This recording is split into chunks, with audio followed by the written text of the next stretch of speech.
And we're back. Okay, so what I was saying before the batteries started getting bajibbity was, would you still be... Okay, if there was a complete breakdown of our society and our structure of society, and we did not have popo, and we did not have laws, and we did not have... And traffic, like, it... I mean, straight up, I Am Legend shit. Like, would you still be as good of a person? When society breaks down and we take away and we strip away all of the rules and all of the laws and etiquette, would etiquette stay? Would it go out the window? Would you still treat people good if you didn't have to? Would you still have equality when you were hiring someone to do a job if you didn't have to? Because I don't think we would. I mean, I know that sounds shitty, but it's how I feel. I don't think, if we didn't have laws and stuff, I don't think that people would be as good as they are. I think that some people would, but I think, like, that's why we need more laws to protect animals from us. Because we certainly are not good to them. Not all of us. I mean, like, I don't know. And some of you are going to be like, well, I'm good to my animals. Yeah, but you're in the minority. The majority of people, there would be dog fighting rings if it were legal. Because there were. That's how boxers originated. In 19th century Germany, boxers originated, and they were in fighting rings. They were dog fight. Like, there was dog fighting rings for the amusement of people. And I've seen a couple of movies where they put humans in that situation, and they show us if somebody were stronger than you and they took away your rights and they had you fighting in a ring, you would be fucking petrified. But yet it's okay to do to dogs because, Michael Vick, because they have no voice and we have the power over them. The measure of a man is how he treats beings that he doesn't have to be kind to. And I know that's not the exact verbiage of the quote, but for more or less, that's what it is. How would you treat somebody that you didn't have to be kind to? And there's a whole fuck ton of people that would be abusive to animals, children, women, and other men if they could get away with it. How many rapists and murderers do we have in our prisons because of that? And there are laws. Could you imagine if there weren't laws to protect you? If murder wasn't illegal? Because there's no law against euthanizing an animal for reasons other than medical. You can euthanize an animal if it's aggressive. And I just don't think you should be able to. We spend so much money with inmates on death row, but yet we don't spend money unless it's like volunteer money and charity. We don't spend, like, federal funding goes to prisons but not to animal shelters. It doesn't make any sense. Animals are better than most of us people. And I just feel like there should be federal funding for our animal institutions. There should be, because it's just not fair. And I know I sound like a 5-year-old when I say that, but it's how I feel. And I can't help but feeling if more people felt that way, something would be done. If more people stood up and said, look, this isn't right, something would be done. And for animal neglect or abuse, there's a fine. And the animals aren't seized. And in some instances, they are.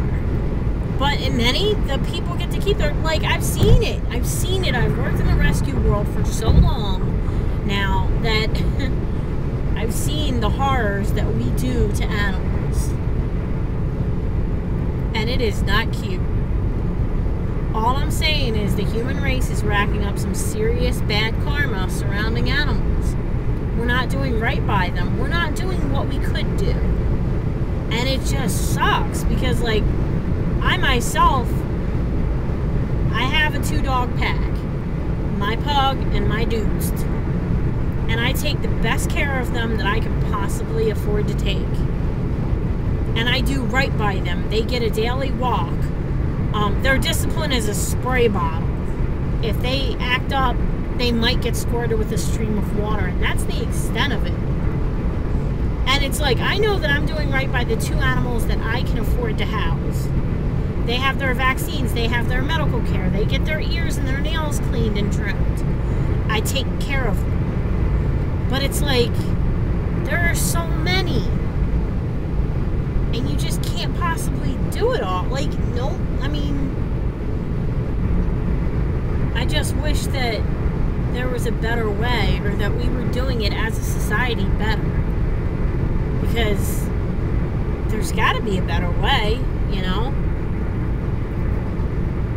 It's like I could just as easily go on a rant about world hunger, or the way that veterans are treated after they come home from serving our country, or 1,000 other topics that I could be adamant about, but animals are my passion because animals have saved my life.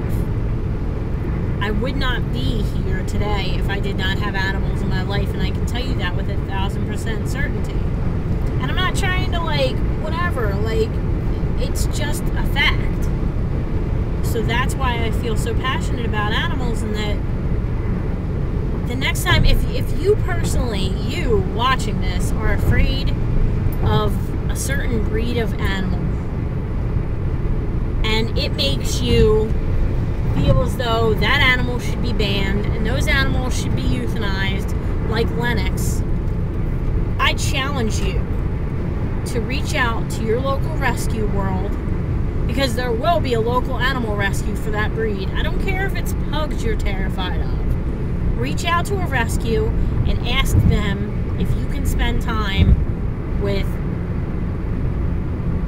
one of their rescue dogs. I challenge you to do it, because before you actually give them a chance, how can you hate? How can you say that Lennox deserved to be euthanized if you've never given them a chance? You've never had a sweet dog lick your face. And every breed has good, beautiful, submissive, docile dogs, and every breed has difficult dogs. And it's people that make those difficult dogs the way that they are. Because dogs are born into balance and people fuck them up. That's the reality. I'm a behavior counselor. I've been doing it for a long time. I've been working with dogs to rehabilitate them for a very long time. And I can tell you with 100% certainty, that those dogs that you're afraid of, or those dogs that you feel are the villains, are not the ones you should be directing your anger, fear, or animosity towards. It's their owners. Point blank. And I challenge you to open your mind and reach out to the local rescue world. Let them show you. Yeah, we have some difficult cases, some dogs that need behavior counseling, some dogs that need exercise, because that'll cause a frustrated and or destructive dog. But we don't have any bad dogs, because bad dogs don't exist. Good dogs come into bad circumstances, and that's what exists. And I know I sound some kind of way right now, and I'm probably going to get flack for this, and I don't care. If you leave a hateful comment about me or dogs on this channel, you will be blocked and removed. I'm not going to debate you. What I'm saying is fact, and if you don't like it, you shouldn't be watching this video, because you clearly don't know me. But I just can't get over. And I'm actually getting ready to do a behavior counseling session for 2 boxers. And I am forcefully reminded of the fact that breed comes into play when you look at what a dog needs to be fulfilled. But no, that's not what humans look at. We look at breed and we say, oh, those are bad dogs. Oh, Dalmatians are quirky and evil. They're nasty. Oh, boxers are blah, blah, blah. Pit bulls are blah, blah, blah. Insert breed here. Yeah, you could say 100 different things about any dog breed, but it's going to be true of any dog. Look at the individual circumstances. Look at the situation. If a dog attacked your dog, it was more than likely the fault was more than likely the person at the end of that dog's leash. Not even more than likely, 1,000%. 1,000% yes. I've been attacked by dogs, and it's always the owner's fault. There are not bad dogs.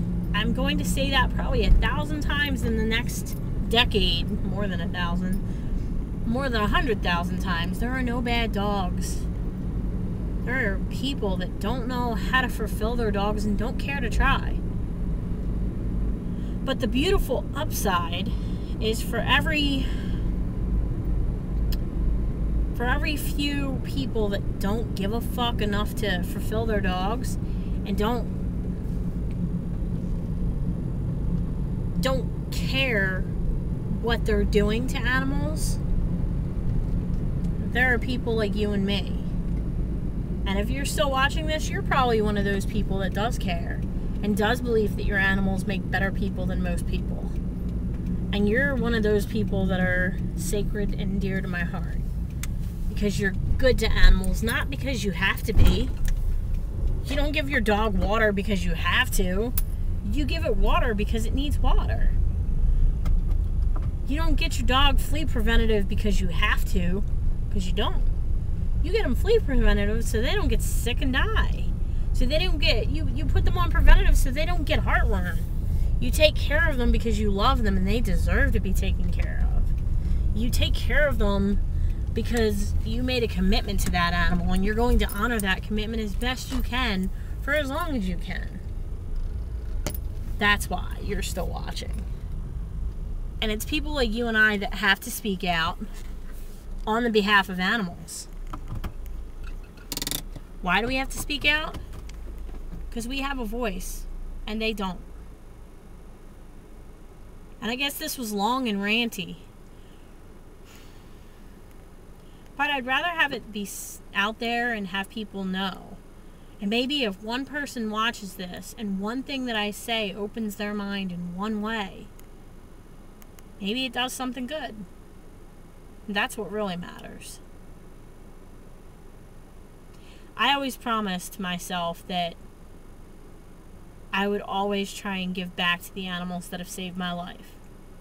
It's why I do it for a living, and why I couldn't stay away from the world of pet sitting and behavior counseling. Because the Lord knows I tried. I was going to be a nurse, I was going to do this, I was going to do that. And I'm just not happy unless I'm working with dogs. So, I'll ask those of you that are animal lovers like myself to make a video yourself and post it, tweet it, Facebook it, whatever you can do. But maybe we could use the hashtag theirvoice. What is it, EIR? I can't spell in my head. Theirvoice. As in, not mine, but their. I can't think in my head how it should be spelled. I'll put it down below. And, for every person that tweets about the BSL and talks about it and promotes it, let's try and be the voice of reason that says, wait, no, hold on. You know, it's kind of like segregation of the breeds, and it doesn't need to be. They're all animals, and we're all pack leaders. And as long as we remember that, everything's going to be okay. We owe it to animals as they give us unconditional love. They give unconditional love until the last beat of their heart. We owe it to them to be their pack leaders as best as we can. At least that's the way I feel. Alright, I'm going to end this because I am home. And Angie's probably in the house like, what are you doing? I'm vlogging.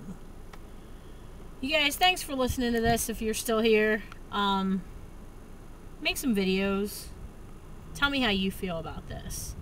Am I just crazy? Or do you guys agree? Alright guys, much love. Peep out.